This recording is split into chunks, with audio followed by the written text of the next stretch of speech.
desse Deus que é misericordioso, um Deus que não nos trata segundo os nossos pecados, mas nos trata mediante a sua graça e o seu amor para conosco. Queridos, eu vos convido a abrir as suas Bíblias na carta do apóstolo Paulo aos Romanos, no capítulo de número 8, Romanos 8, e nós vamos ler os versos de 31 a 39.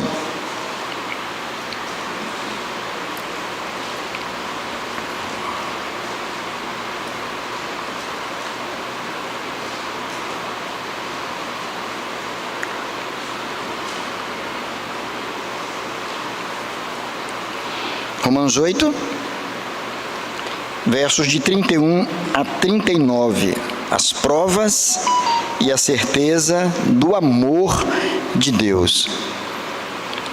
Que diremos, pois, à vista destas coisas? Se Deus é por nós, quem será contra nós? Aquele que não poupou o seu próprio filho, antes por todos nós o entregou, porventura não nos dará graciosamente com ele todas as coisas? Quem tentará acusação contra os eleitos de Deus? É Deus quem os justifica. Quem os condenará? É Cristo Jesus, quem morreu, ou antes quem ressuscitou, o qual está à direita de Deus e também intercede por nós. Quem nos separará do amor de Cristo? Será tribulação, ou angústia, ou perseguição, ou fome, ou nudez, ou perigo, ou espada? Como está escrito: por amor de ti somos entregues à morte o dia todo. Fomos considerados como ovelhas para o matadouro. Em todas estas coisas, porém, somos mais que vencedores por meio daquele que nos amou. Porque eu estou bem certo de que nem morte, nem a vida, nem os anjos, nem os principados, nem as coisas do presente, nem do porvir, nem os poderes, nem altura, nem em profundidade, nem qualquer outra criatura poderá separar-nos do amor de Deus que está em Cristo Jesus, nosso Senhor. Amém. Vamos orar. Curva a sua fronte. Vamos fazer uma oração a Deus. Vamos pedir ao nosso Pai querido que fale ao nosso coração, que abra a nossa mente, nosso entendimento, abra o nosso coração também, para que a gente possa não somente compreender, mas reter, guardar, armazenar a sua palavra nos nossos corações. Vamos fazer isso agora. Ó Deus, nós te damos graças pela alegria de estarmos na tua presença, Senhor. Muito obrigado porque o Senhor nos convocou para o culto público. Nós estamos aqui por conta da tua graça e misericórdia para conosco, Senhor. E se estamos aqui, ó Deus, cremos firmemente que o Senhor tem algo a dizer para nós. Rogamos a Ti, Senhor, que abra a nossa mente e abra também o nosso coração, para que possamos entender, compreender a Tua palavra, Senhor, e para que possamos acolhê-la em nossos corações e guardá-la firmemente, Senhor, porque através dela que o Senhor fortalece a nossa fé. É através dela que o Senhor cura as feridas da nossa alma. É através dela que o Senhor aponta o caminho certo a seguir. É através dela que o Senhor renova o nosso ânimo. É através dela também que o Senhor nos corrige. É através dela que o Senhor tem manifestado todo o teu cuidado para com cada um de nós. E aqui nós estamos e confessamos as nossas limitações, ó Deus. Por isso recorremos a Ti, que pela ação do Teu Espírito Santo, Tu desvende os nossos olhos, para que contemplemos as maravilhas da Tua lei. Em nome de Jesus é que oramos. Amém, Senhor. Amém. Queridos, nós passamos um grande susto ontem, não foi? Ontem o Brasil jogou. E eu imagino que você estava assistindo. Mesmo aqueles que não entendem nada de futebol, aqueles que não gostam do futebol, aqueles que não compreendem absolutamente nada, mas foram levados por esse sentimento que nos envolve a cada vez que a seleção brasileira de futebol ela vai disputar a Copa do Mundo. E a gente estava numa expectativa muito grande de que o Brasil arrasasse o seu adversário, né?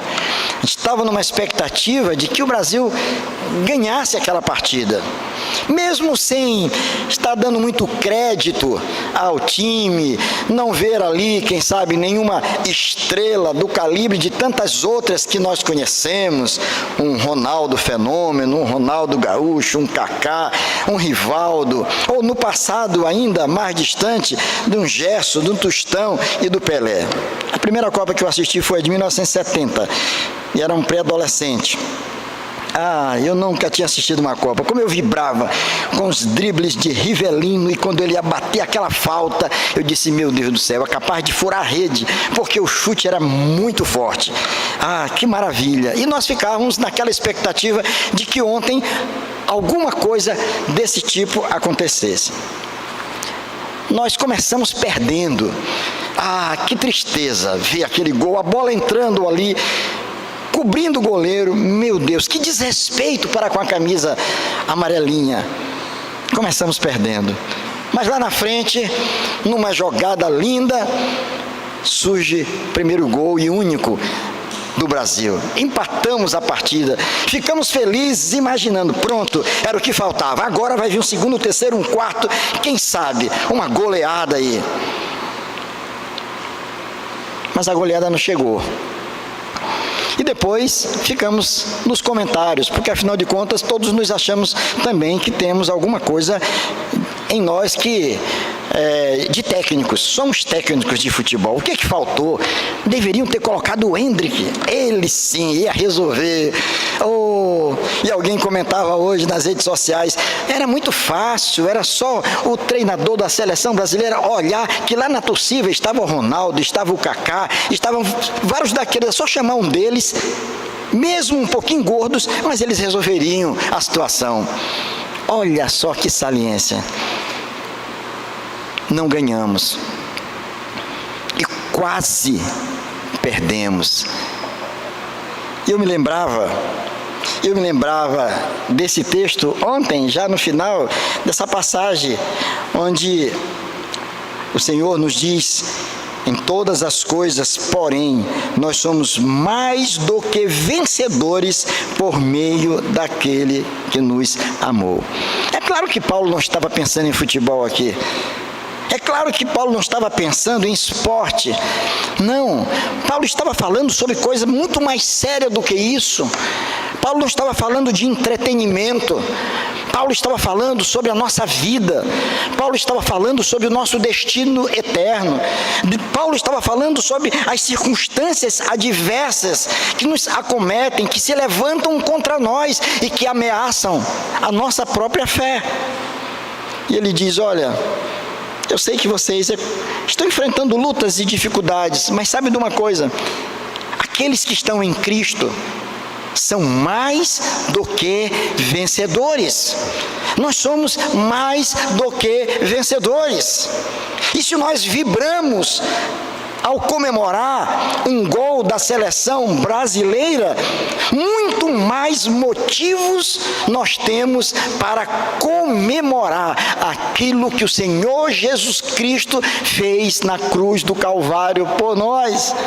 Temos muito mais motivos para comemorar aquilo que Deus determinou a nosso respeito, sem que nós tivéssemos participação alguma, sem que merecêssemos, e muito pelo contrário, com todos os deméritos, ainda assim nós fomos alcançados pela maravilhosa graça do Deus eterno, que nos ama com amor eterno. Isso é o suficiente para erguer as nossas mãos para os céus, abrir os nossos lábios e louvar ao Senhor e festejar essa grande conquista do Senhor em o nosso favor. Essa passagem que nós lemos é uma passagem muito bonita, num livro muito denso em termos de conteúdo teológico. Charles Erdman, um comentarista bíblico, ele diz que este livro e este texto particularmente é provavelmente a mais majestosa porção que nos legou a pena do apóstolo Paulo. Ele chega a dizer, Charles Erdman, que esta porção que nós lemos aqui é a coisa mais preciosa que Paulo já escreveu para os seus irmãos na fé. E ele encontra exatamente nessa passagem, no verso 37, o eixo norteador de toda a compreensão desse texto. Em todas estas coisas, porém, somos mais que vencedores por meio daquele que nos amou. Paulo vai falar acerca das provas do amor de Deus, de como Deus manifesta esse amor para conosco. E aqui, particularmente, ele apresenta 4 razões para que os cristãos nunca sejam declarados culpados. 4 razões ele apresenta aqui, o apóstolo Paulo, para que cada um de nós que fomos alcançados pela graça, jamais possamos ser declarados culpados. A primeira delas é sobre a morte de Cristo. Ele afirma a morte vicária, substitutiva de Cristo. Nesta porção, ele fala acerca da ressurreição de Cristo, a sua grande vitória. Ele fala da posição exaltada de Cristo agora ao lado do Pai. E ele fala também acerca da sua contínua intercessão pela vida dos cristãos. Tudo isso está contido nessa porção aí. E você pode ler depois em casa, com paciência, com cuidado. Ele está dizendo, não tem possibilidade nenhuma de nenhum daqueles que foram alcançados pela graça de Deus, eles serem condenados. Porque por eles o Senhor Jesus morreu, por eles o Senhor Jesus ressuscitou, por eles o Senhor está à destra do Deus Pai Todo-Poderoso, por eles o Senhor intercede. Diuturnamente o Senhor está ali a interceder por cada um de nós. Paulo fala acerca desse amor. E convém dizer, irmãos, que se há uma palavra que é muitas vezes mal compreendida dentro do nosso vocabulário, da nossa língua portuguesa, é amor.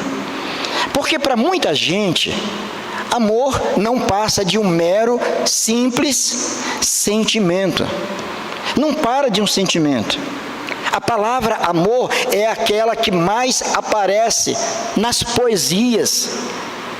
É a música mais cantada em versos e prosas. É a palavra mais executada nas canções românticas que existem. Confiram quantas vezes se fala no amor, quantas vezes se fala no desamor, na desilusão, no engano. Para muita gente, portanto, o amor é um mero sentimento que chega, muitas vezes, de forma avassaladora nos nossos corações e nos faz simpatizar com pessoas queridas. Mas muitas vezes esse mesmo sentimento que chega de forma avassaladora, ele vai embora com uma facilidade muito grande. Bastou um pequeno desentendimento, uma pequena discordância, e aquele sentimento que antes ocupava todo o nosso coração, que dava sentido à nossa vida, de repente ele se perde, ele vai embora. E muitas vezes, quando lemos as Escrituras e quando a Bíblia afirma para nós de forma clara e categórica que Deus é amor e que Deus nos ama e nos ama com amor eterno, muitas vezes nós não compreendemos exatamente esse amor, como esse amor se manifesta. Muito mais do que sentimento, amor é uma decisão, amor é um compromisso assumido, a despeito de qualquer circunstância, a despeito de qualquer fator, o amor pode prevalecer. E foi exatamente isso que Deus decidiu desde a eternidade. Deus decidiu te amar, apesar de você. Deus decidiu te alcançar pela graça, quando você nada queria saber dele. Ele prova o seu grande amor para com o seu povo. E aqui, Paulo vai discorrer acerca das provas deste amor de Deus. E nós chegamos a essa conclusão, de que é o amor de Deus que nos faz mais do que vencedores. É o amor de Deus que faz de nós mais do que vencedores. Que amor é esse que faz de nós mais do que vencedores? Vamos pensar um pouco. Que amor é esse? O que Paulo quer dizer com este amor? A primeira verdade é que esse amor é aquele que se manifesta através do perdão que deliberadamente Ele nos concedeu. Ele olhou para nós e percebeu, sabia de que nada poderíamos fazer para nos reconciliar com Ele, para caminharmos com Ele. Mas Ele tomou a decisão de agir em nosso favor, nos concedendo o perdão. Observe o verso 32. Observe o verso 32. Ele diz assim: aquele que não poupou o seu próprio filho, antes por todos nós o entregou, porventura não nos dará graciosamente com ele todas as coisas? Observem, aquele que não poupou o seu próprio filho, antes por todos nós o entregou. Houve uma intenção da parte de Deus ao entregar o seu filho para ser pregado na cruz do madeiro. Havia uma intenção da parte divina, da parte de Deus, com relação a tudo aquilo que aconteceu com o nosso Senhor. O Senhor Jesus não foi apanhado de surpresa, Ele sabia exatamente o que iria acontecer com Ele.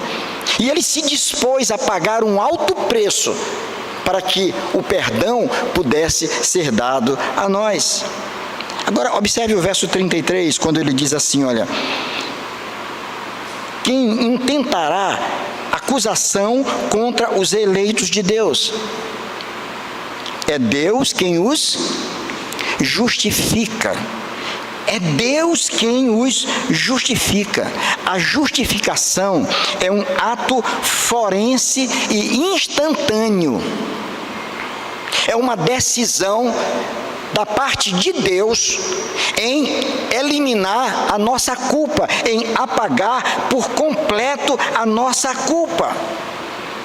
A partir do momento que Deus decreta que alguém é inocente, não é mais digno de morrer por aquilo que fez, esse alguém agora, ele de fato será assim, mas não pelos seus méritos.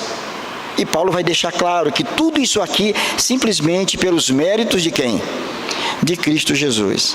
É imputada a nós a justiça de Cristo. Jesus Cristo morreu na cruz do Calvário por mim e por você, para que nós tivéssemos vida, para que a nossa dívida, o nosso escrito de dívida, ele fosse completamente eliminado, que ele fosse completamente pago. A justiça de Deus, a ira de Deus, que cairia sobre a nossa cabeça, caiu sobre a cabeça do próprio Filho de Deus, sobre a cabeça de Jesus. Ele morreu para que nós tivéssemos vida. Fomos justificados. E Paulo está dizendo, essa é uma das provas, das grandes provas do amor de Deus. Nós fomos justificados. Não existe mais acusação contra nós. Jesus tomou para si aquilo que era nosso. Isso é uma demonstração de um grande amor. Nós somos perdoados. E sabe, irmãos, quando eu reflito sobre essas coisas, o sentimento que vem ao meu coração é de um constrangimento imenso diante de Deus. Senhor, como é que o Senhor decidiu fazer isso por mim? Como é que o Senhor eliminou esse peso de culpa? Como é que o Senhor me amou dessa forma, ao ponto de entregar o teu próprio Filho para que os meus pecados fossem perdoados? Isso nos remete, irmãos, a uma vida de maior consagração ao Senhor, de uma vida de muito mais gratidão a Deus por aquilo que de fato Ele fez por nós. Sem a justiça de Cristo e sem a justificação, nós não estaríamos aqui e nem poderíamos jamais estar na presença de Deus. Mas Ele fez quando nós não queríamos saber nada dEle, quando estávamos mortos nos seus delitos e pecados. Ele nos alcançou com a sua bendita graça, justificados e depois transformados, feitos nova criatura. E agora nós queremos a Deus. Nós aceitamos. Eu sei que a gente tem uma certa dificuldade com algumas expressões, por conta da defesa da sã doutrina. A gente pensa assim, bem, mas foi Deus que me aceitou, eu não aceitei nada. Não, você aceitou sim. Nós aceitamos a Cristo. Mas isso só foi possível porque antes disso, Ele aceitou você. Ele mudou a disposição do nosso coração. Antes nós não queríamos, antes nós éramos inimigos do Senhor, antes nós éramos absolutamente indiferentes às coisas de Deus, abominávamos essa ideia de culto, abominávamos essa ideia de ler a palavra, de ser dirigidos pela palavra, não queríamos saber nada disso. Mas o Senhor mudou a disposição do nosso coração. Ele tomou iniciativa, Ele veio a nós, fez o que nós não poderíamos fazer. De outra sorte, jamais nós iríamos querer a Ele. Mas a partir do momento que Ele mudou a disposição do nosso coração, agora sim, nós queremos a Ele, nós o buscamos, nós o recebemos como nosso Senhor e Salvador, e recebemos pela fé. Somos salvos pela fé. E alguém já disse que a fé é essas mãos que se estendem para receber aquilo que Deus tem para nos dar. É pela fé que nós acolhemos e recebemos tudo aquilo que Deus reservou para os seus eleitos. De outra sorte, nós estaríamos perdidos. Olhe para a sua experiência e pense sobre a sua história. Vê se você era assim. E eu digo para vocês, eu que tive a bênção de nascer dentro de um lar cristão, evangélico, ensinado desde cedo, mas eu não tinha essa compreensão, eu não tinha prazer de ir para a igreja. Eu ia à igreja aos empurrões, ainda quando adolescente, e no início da minha mocidade já começava a vislumbrar algo diferente. Mas houve uma mudança muito grande, porque aquilo que eu antes não queria, era aquilo que eu mais desejava.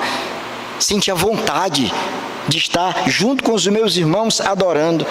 Nem sempre compreendia tudo o que estava sendo dito, mas aquela sensação de bem-estar, de completude, invadiu o meu coração só pelo fato de estar assentado num banco de uma igreja, ao lado de pessoas que estavam cantando e adorando o Senhor.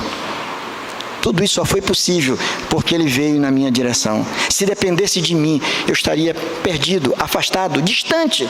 Talvez não fazendo nenhuma coisa tão grave como a gente muitas vezes pensa, mas completamente indiferente às coisas de Deus. Poderia estar sentado agora diante da televisão, assistindo uma partida de futebol, época de Copa do Mundo. Embora seja um momento tão esperado por aqueles que gostam do futebol, mas isso muito longe de se comparar com a alegria de estar presente no culto, adorando a Deus, servindo ao Senhor. Tudo isso só foi possível porque Ele mudou a disposição do nosso coração. E agora a gente passa a querer o Senhor, a gente passa a querer a Deus, a gente passa a desejar estar no culto. E no culto a gente fica na expectativa de que Deus fale ao nosso coração através da palavra. Não porque sejamos melhores do que aqueles que estão lá fora, porque o Senhor operou graciosamente uma mudança nos nossos corações. Ele nos justificou. É um ato único na eternidade. Algo que foi feito fora de nós, do tribunal do Senhor. Ele disse, este é meu, está justificado. Depois disso, Ele opera nas nossas vidas, nos regenerando, fazendo de nós uma nova criatura. E nos acolhe, nos adota como filhos para fazermos parte da família do Senhor e formarmos o que nós conhecemos como a Igreja de Cristo. Nós somos o corpo e a família de Deus. Mas tudo começou com esse ato de amor da parte do Senhor. Tem ou não tem motivos para nos alegrarmos, irmãos? Temos ou não temos motivos para dizer que nós somos mais do que vencedores? Porque algo grandioso aconteceu. O Senhor soberano resolveu agir graciosamente nas nossas vidas, nos concedendo o seu perdão, possibilitando agora uma vida de comunhão com Ele. Quando a gente olha para esse texto e defende aqui a tese do apóstolo Paulo de que de fato é o amor de Deus que nos faz mais do que vencedores, podemos com toda a propriedade, com base nesse texto, argumentar de que esse amor se manifesta através do perdão do Senhor. Mas não só assim, esse amor se manifesta de uma outra forma também. Ele se manifesta através da provisão de Deus em nosso favor. O Deus de toda provisão. Olhe mais uma vez o verso 32.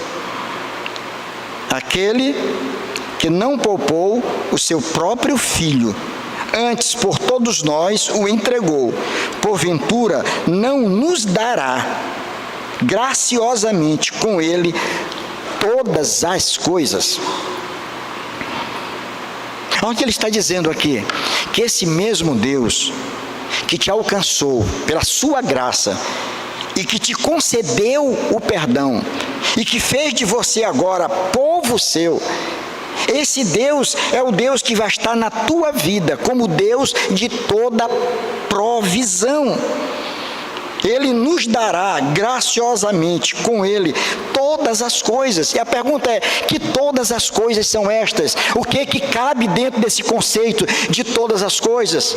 Parece que todas as coisas é uma meia muito elástica. É um recipiente elástico que cabe muita coisa dentro dele. Tudo aquilo que é de bom. O suprimento das nossas necessidades básicas. É o Senhor que cuida de nós. Daí porque o próprio salmista diz, olha, Davi diz, eu fui moço e agora sou velho. E nunca vi o justo desamparado, nem a sua descendência a mendigar o pão. Sabe por quê? Não é porque eles sejam mais inteligentes do que os outros. Não é porque eles trabalham muito mais do que os outros. Não. Mas é porque eles são filhos de um Deus que cuida deles. O Senhor Jesus ensinando no Sermão do Monte diz, por que andais ansiosos? Não andem ansiosos de coisa alguma. Olhem para as aves dos céus. Olha para os lírios do campo. Olha como que Deus cuida da natureza. Como Deus supre tudo. Muito mais Ele faz com cada um de nós. Muitas vezes somos muito ansiosos, irmãos. Muitas vezes somos extremamente preocupados. Muitas vezes até adoecemos, preocupados com o amanhã. Mas precisamos entender que esse Deus que nos ama com amor eterno, não somente nos ama através do seu perdão, mas através da sua provisão. Ele fez aquilo que era de mais importante em primeiro momento, nos concedeu o perdão, nos trouxe para perto de si. E agora, perto dele, nós somos cuidados paternalmente por ele. Você é cuidado pelo Senhor. Deus tem tratado de você. E você pode até dizer, mas será mesmo? Teve um tempo que eu passei tanta dificuldade, Eu acho que nesse tempo o senhor estava de férias. Eu acho que o senhor, eu não sei, alguma coisa aconteceu, porque eu passei por isso. Vocês conhecem aquele quadro? Quantos aqui conhecem um quadro que tem como título Pegadas na Areia? Será que só eu conheço? Hermano Messi, olha aqui, Fernando, Lígia, várias pessoas. Procurem esse quadro, Pegadas na Areia. É um quadro muito simples. É uma tela mostrando a areia da praia e uma caminhada, pegadas. Como se tivessem duas pessoas andando. 2 pés de um lado e 2 do outro, caminhando junto, deixando a pegada. E na tela tem um trecho que é momentos de dificuldades, que uma das pessoas passou. Nesse momento, nos trechos difíceis da caminhada, em vez de 4 pegadas, só apareciam 2. E a pessoa disse assim, olha, tá vendo? Nos momentos difíceis, bons, é verdade, o Senhor estava do meu lado aqui, era Ele que estava comigo. Mas na hora que eu passava aqueles momentos difíceis, vejam só, Deus se afastou de mim, aqui só estão as minhas pegadas, nesse momento eu estava sozinho, eu sabia que eu estava sozinho. E o autor do quadro diz, tolo, bobo, não pense assim. Quando você olha as 4 pegadas nos momentos bons da vida, de fato, eram as tuas pegadas e as pegadas do Senhor que estava contigo. Mas quando você olha naqueles trechos difíceis, que você só olha 2 pegadas, não são as tuas pegadas. Aquelas pegadas eram minhas, o Senhor dizendo. Ele disse, como tu? E eu estava onde? Você estava nos meus braços porque tu não podia caminhar. Já pensou que situação? É assim que acontece, irmãos. É o Deus que cuida de nós. É o Deus que supre as nossas necessidades, cada uma delas. É Deus que olha para as nossas carências da alma, do corpo. É um Deus que cura, é um Deus que salva, é um Deus que abençoa. E nós precisamos entender que esse Deus está ali, pertinho de nós, por conta do seu amor. Todas as coisas Ele supre. Você precisa da bênção de Deus na sua casa, na sua família. Confie, peça a Deus. Senhor, abençoa a minha casa, abençoa a minha família, Senhor. Manifesta o teu amor aqui. Se há alguma coisa que eu estou precisando, é de harmonia no meu lar. Estou precisando de paz na minha casa. Se o teu problema é um problema contigo mesmo, no teu coração, diga isso para Deus, Senhor, eu não estou bem, eu estou precisando, Senhor, de firmeza, de ânimo, eu estou sem forças para andar, eu ando tropeçando, eu estou ferido, e o Senhor vai suprir as tuas necessidades emocionais, físicas, materiais, porque Ele é o Deus que cuida de cada um de nós. E Paulo está aqui falando que Deus, Ele prova o seu amor para conosco através de Cristo. E esse amor, em primeiro momento, ele se manifesta através do perdão, que é o que de fato nós mais precisamos. Mas juntamente com o perdão, ele diz que Ele nos dará graciosamente todas as coisas. E eu posso garantir para vocês que não há nada que se compare a essa segurança. Não há nada que se compare a ter uma vida colocada nas mãos de Deus. E como é bom você pensar assim, não só aqueles que militam no Evangelho, que quando jovens saem da sua casa, quando quem sabe os seus pais pensam, vai ser um médico, vai ser um advogado, um administrador, um grande empresário, vai ser alguém que vai ter uma vida muito tranquila. E quando de repente esse jovenzinho diz assim, mamãe, papai, eu estou tendo um chamado, eu quero ir para o seminário. Às vezes passa uma preocupação, como é que vai ser? Como é que vai ser a vida dessa pessoa? Irmãos, Deus tem espalhado obreiros, pastores, missionários, não só no Brasil, como fora do Brasil. E Deus tem sustentado, e Deus tem abençoado. E eu fico feliz porque a nossa igreja, a Igreja Presbiteriana do Calhau, ela tem investido nisso, em apoiar outras igrejas que precisam disso, que precisam de pessoas que possam realmente cuidar das coisas de Deus.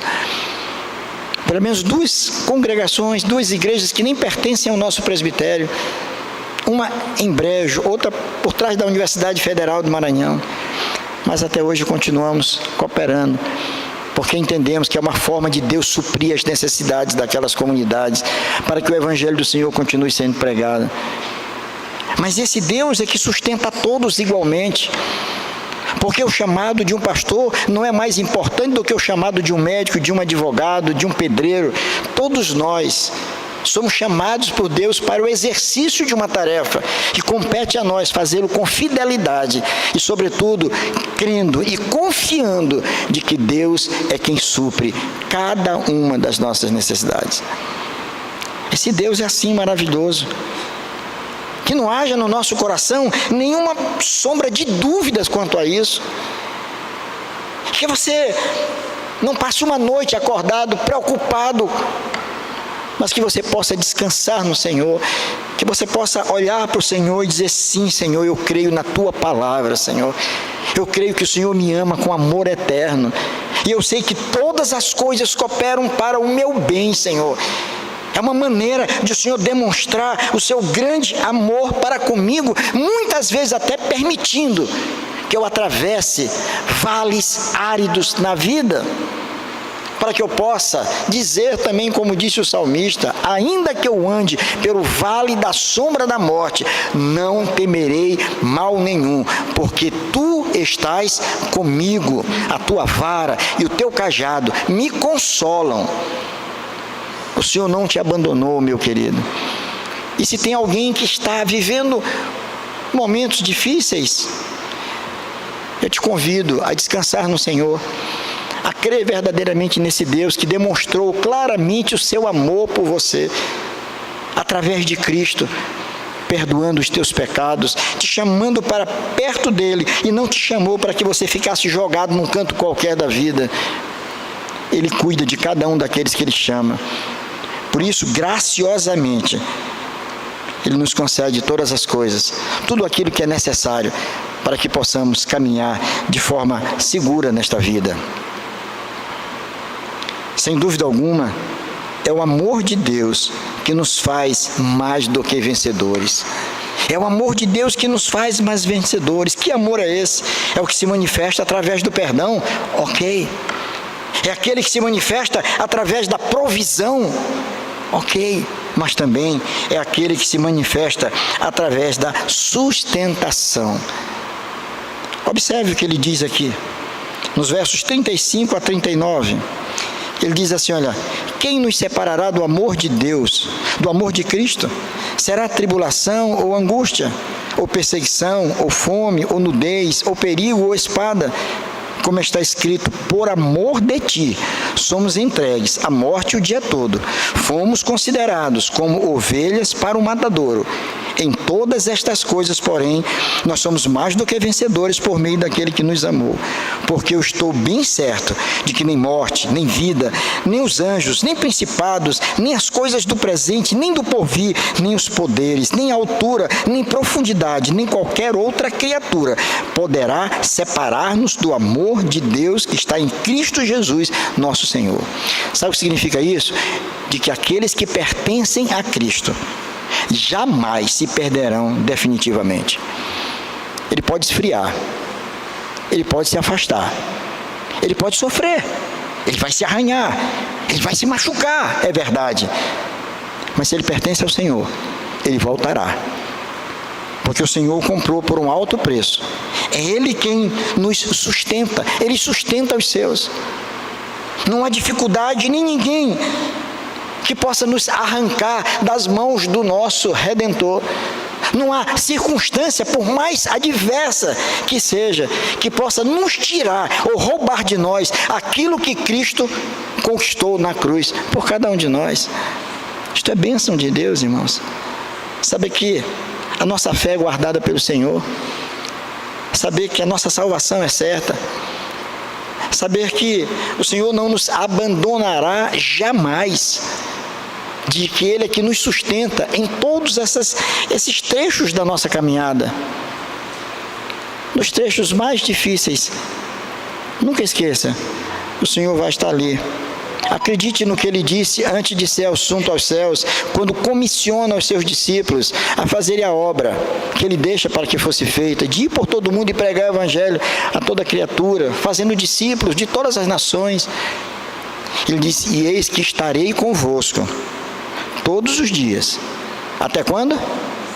Até a consumação dos séculos. Você acredita nisso, irmão? Acredita? Então, se nós acreditamos nisso, meus irmãos, vamos enfrentar com mais serenidade as circunstâncias adversas que vêm sobre nós. Que nós possamos olhar para elas e pedir a Deus: me dê graça, Senhor. Renova as minhas forças, seja honesto e diga para Deus: Senhor, eu estou a ponto de desistir. Confesse para Deus a tua fragilidade, a tua insegurança. Diga para Ele. E Ele é aquele que vai estender a mão e vai te dizer: eu te sustento. Nem você mesmo tem poder para te tirar de mim. Nós temos um dono. Esse dono é Jesus. Ele fez de nós povo seu, sacerdócio real, povo de propriedade exclusiva dele. Nós pertencemos a Ele, somos cuidados por Ele. A minha oração é que Deus renove, irmãos, as nossas forças, o nosso entusiasmo, o nosso ânimo. Que Deus nos ajude a ter uma compreensão desse grande amor de Deus, que está longe de ser um mero sentimento. É uma decisão de Deus em nos perdoar. É uma decisão de Deus em ser o nosso provedor. É uma decisão de Deus em nos sustentar firmemente em todas as etapas da nossa vida, de tal maneira que possamos apresentar um dia na presença dEle e ouvir dos seus lábios: vinde benditos do meu Pai, para estar com Ele eternamente. Que essas verdades tragam paz ao seu coração. Que essas verdades possam trazer conforto para a tua alma. Que essas verdades possam trazer uma segurança muito grande e que possa motivá-lo ainda mais a servir a Deus com alegria. Não pense em desistir, não desanime, mas que o teu ânimo de estar na presença de Deus e louvar e bendizer esse Deus seja renovado todos os dias.